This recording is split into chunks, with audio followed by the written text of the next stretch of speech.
Friends, welcome to free job guide Telugu YouTube channel. ఇవాళ వీడియోలో Punjab and Sindh bank నుంచి LBO local bank officer పోస్టుకు సంబంధించి 2025-26 సంవత్సరానికి కాను నోటిఫికేషన్ అయితే రావడం జరిగింది. ఈ నోటిఫికేషన్కి సంబంధించినటువంటి పూర్తి వివరాలు మనం ఈ వీడియోలో తెలుసుకుందాం.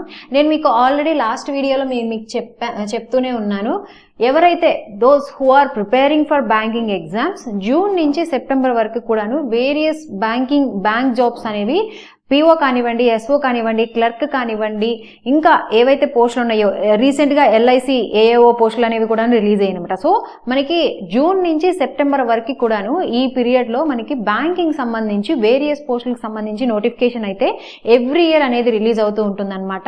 సో ఎవరైతే క్యాండిడేట్స్ బ్యాంకింగ్ సెక్టార్లో వర్క్ చేయాలనుకుంటున్నారో వాళ్ళు ఈ ఎగ్జామ్ కాకపోయినా నెక్స్ట్ మళ్ళీ ఏదో ఒక బ్యాంక్ నుంచి మనకి నోటిఫికేషన్ వస్తూనే ఉంటుంది కాబట్టి, సో బ్యాంకింగ్ ఎగ్జామ్ ప్రిపేర్ అయ్యే వాళ్ళకి ఒక ఎగ్జామ్ క్వాలిఫై అయినా నెక్స్ట్ ఎగ్జామ్లో క్వాలిఫై అవుతాము అనేటువంటి ధైర్యం అనేది ఉంటుంది కాబట్టి, సో ఎవరు కూడాను ఈ అవకాశాన్ని అసలు మిస్ చేసుకోకండి. సో దీనికి సంబంధించినటువంటి డెసిగ్నేషన్ అనేది ఆల్రెడీ నేను చెప్పేశాను. తర్వాత ఎన్ని నెంబర్ ఆఫ్ వేకెన్సీస్ ఉన్నాయి, ఇంపార్టెంట్ డేట్స్ ఏంటి, శాలరీ ఏంటి, ఎలిజిబిలిటీ క్రైటీరియా ఏంటి, స్కీమ్ ఆఫ్ ద ఎగ్జామినేషన్ అనేది ఏ విధంగా ఉంటుంది అనేటువంటి అంశాలన్నీ కూడా మనం ఈ వీడియోలో తెలుసుకుందాం.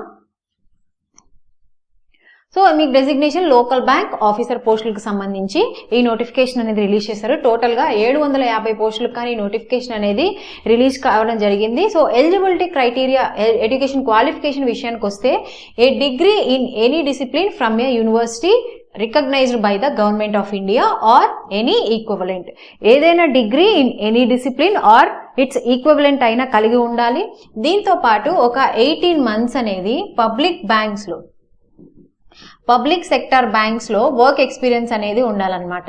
సో ఎవరికైతే ఈ క్వాలిఫికేషన్ ఉంటుందో వాళ్ళు ఈ ఉద్యోగాలకు అప్లై చేసుకోవచ్చు.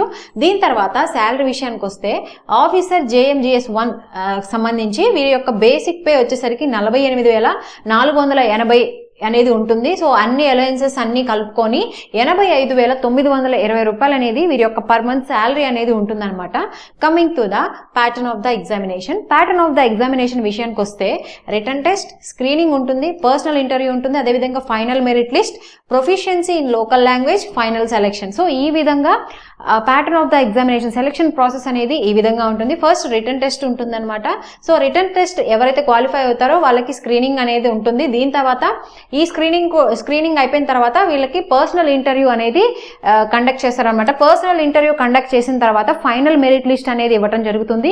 ఈ ఫైనల్ మెరిట్ లిస్ట్ ఎవరైతే ఉంటారో వాళ్ళకి వాళ్ళ యొక్క లోకల్ లాంగ్వేజ్, ఇప్పుడు మన తెలుగు స్టేట్స్కి వచ్చేసరికి తెలుగు అనేది మన యొక్క లోకల్ లాంగ్వేజ్. సో అదేవిధంగా వేరియస్ స్టేట్స్ ఉంటాయి కదా, సో ఆ స్టేట్స్ యొక్క వాళ్ళ యొక్క లోకల్ లాంగ్వేజెస్ లో ఎగ్జామ్ అనేది కండక్ట్ చేస్తారు. దాని తర్వాత ఫైనల్ సెలెక్షన్ అనేది జరుగుతుంది అని చెప్పేసి ప్యాటర్న్ సెలక్షన్ ప్రాసెస్ అనేది ఈ విధంగా ఉంటుందని చెప్పని ఇచ్చారు నోటిఫికేషన్ లో. దీని తర్వాత ఏజ్ విషయానికి వస్తే మినిమం ఏజ్ వచ్చేసరికి 20 years ఉంది, మాక్సిమం ఏజ్ వచ్చేసరికి 30 years అనేది ఉందన్నమాట. దీంతో పాటు గవర్నమెంట్ ఆఫ్ ఇండియా రూల్స్ ప్రకారం రెస్పెక్టివ్ ఏజ్ రిలాక్సేషన్స్ అనేవి కూడా ఇచ్చారు.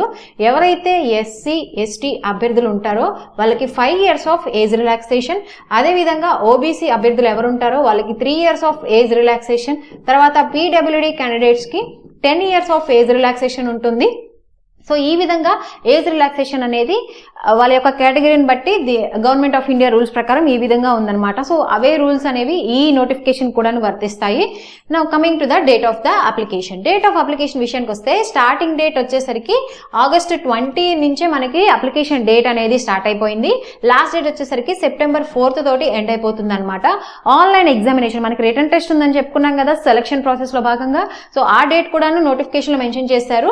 సో ఆ డేట్ మీన్స్ అక్టోబర్లో మనకి ఎగ్జామ్ ఉంటుంది అని చెప్పేసారని మనకి మెన్షన్ చేయడం జరిగింది అనమాట. సో అక్టోబర్లో మనకి ఈ రిటర్న్ ఎగ్జామినేషన్ అనేది ఉంటుందన్నమాట. Now coming to the application fee విషయానికి వస్తే ఎవరైతే జనరల్ EWS OBC క్యాండిడేట్స్ ఉంటారో వాళ్ళకి 850 రూపాయలు plus applicable taxes, payment gateway charges అనేవి ఉంటాయి అన్నమాట.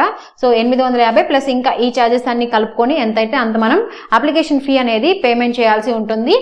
ఎవరైతే SC ST PWD క్యాండిడేట్స్ ఉంటారో వాళ్ళకి 100 రూపాయలు plus applicable taxes, payment gateway taxes, 100 రూపాయలతో పాటు ఈ ట్యాక్సెస్ ఏవైతే ఉంటాయో అవన్నీ కలుపుకొని వాళ్ళు అప్లికేషన్ ఫీ అనేది పేమెంట్ చేయాల్సి ఉంటుందన్నమాట. మిగతా వాళ్ళందరికీ 850 రూపాయలు ప్లస్ అప్లికబుల్ ఛార్జెస్ అనేవి కూడాను ఉంటాయి అన్నమాట. అప్లికేషన్ లింక్ అనేది నేను మీకు కింద డిస్క్రిప్షన్ లో మెన్షన్ చేస్తాను. సో ఇది పంజాబ్ అండ్ సింధ్ బ్యాంక్ నుంచి వచ్చినటువంటి లోకల్ బ్యాంక్ ఆఫీసర్ పోస్టులకు సంబంధించినటువంటి నోటిఫికేషన్ కి సంబంధించినటువంటి డీటెయిల్స్ అన్నమాట. సో ఎవరైతే ప్రమోషన్స్ కోసం లేదంటే ఇంకా హయ్యర్ పొజిషన్స్ కు వెళ్ళాలనుకుంటున్నారో, ఆల్రెడీ బ్యాంకింగ్ సెక్టర్ లో వర్క్ చేస్తూ ఇంకా నేను పెద్ద పొజిషన్ కి వెళ్ళాలనుకుంటున్నారో వాళ్ళందరికీ కూడాను ఇది ఒక మంచి అవకాశం అని చెప్పుకోవచ్చు. సో ఇంకా మీకు ఈ నోటిఫికేషన్ కి సంబంధించి ఎటువంటి డౌట్స్ ఉన్నా కానీ నాకు కమెంట్ బాక్స్ లో కమెంట్ చేయండి, నేను మీకు వెంటనే రిప్లై ఇస్తాను. సో ఇలాంటి అప్డేట్స్ అన్ని కూడాను మనకు ఒక టెలిగ్రామ్ ఛానల్ ఉందన్నమాట. సో ఆ టెలిగ్రామ్ ఛానల్లో నేను మీకు ఎప్పటికప్పుడు పోస్ట్ చేస్తూ ఉంటాను. ఎవరైతే టెలిగ్రామ్ ఛానల్లో జాయిన్ అవ్వలేదో ఆ టెలిగ్రామ్ లింక్ అనేది కూడా నేను మీకు కింద డిస్క్రిప్షన్ లో మెన్షన్ చేస్తాను, మీరు టెలిగ్రామ్ ఛానల్లో జాయిన్ అవ్వచ్చు. సో ఇలాంటి మరిన్ని జాబ్ అప్డేట్స్ కోసం please follow our free job guide Telugu YouTube channel. Thank you.